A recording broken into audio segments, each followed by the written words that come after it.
This might be one of the most transparent corruption scandals in recent US history. Americans on the left and right have been losing faith in their political institutions for a while, and it doesn't look like that faith will be restored anytime soon.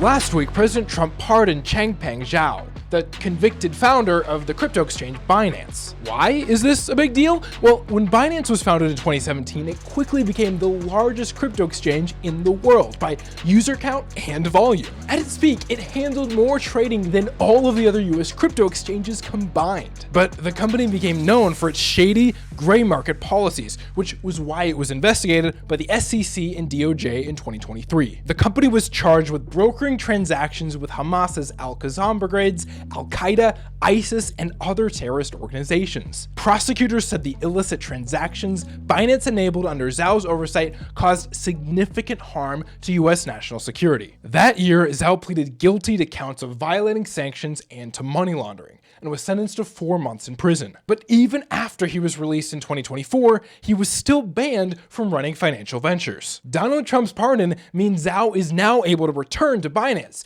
almost as if nothing happened. The pardon completely wipes out his conviction, even though it doesn't negate Binance's ongoing issues, so the company will probably still be under strict oversight. Now, if you're like me, you might be wondering, why would Trump pardon CZ Zhao? According to Press Secretary Caroline Leavitt, this pardon reverses Biden's unfair war on cryptocurrency. The president wants to correct this overreach of the Biden administration's misjustice.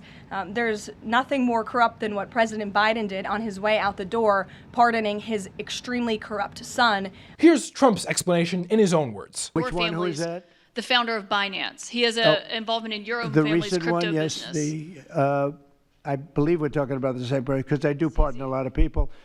I don't know. He was recommended by a lot of people. I don't know him. I don't believe I've ever met him. But I've been told by a lot of support. He had a lot of support.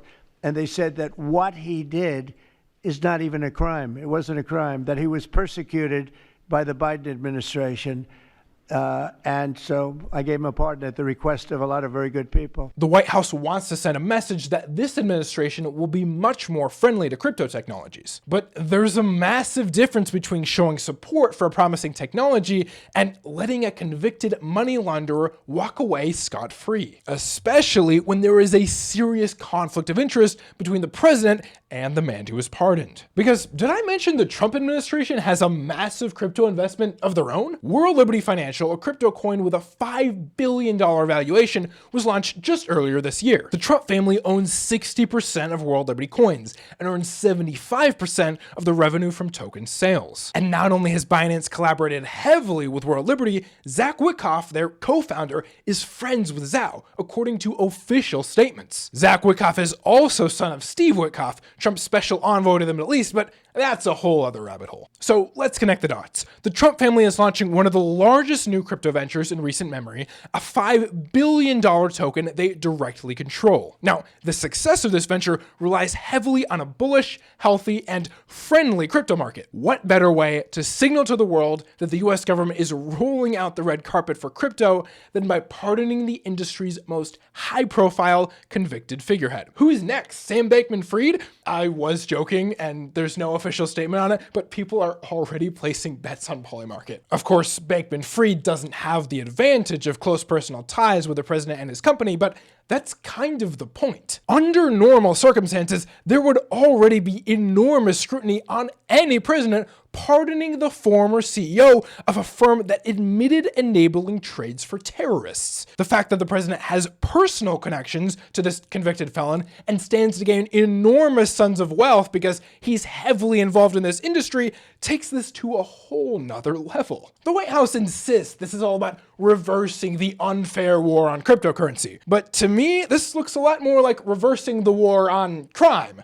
because it undermines the rule of law. If the government can give a free pass to personal friends and business partners, then the law doesn't apply to everyone equally. Now, if you're a supporter of the administration, you could argue this is a calculated business move or a necessary punch back against the regulatory deep state that tried to stop crypto. I won't deny that the state has been suspicious of decentralized currency for a while. And I would agree with Levitt that it was corrupt when Joe Biden pardoned his son Hunter on his way out of office. But corruption from the previous administration isn't an excuse to abuse power again. Members of our government on both sides use their position of power to benefit themselves, not just the Trump administration.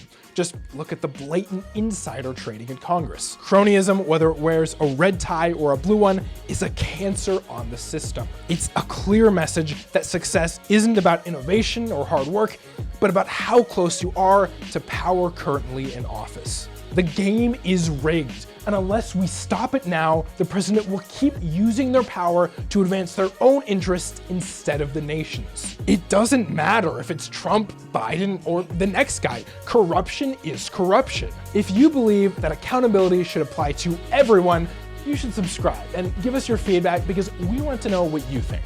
And if you want to learn about the hidden political faction influencing America in plain sight, you can watch the video on screen. Thanks for watching.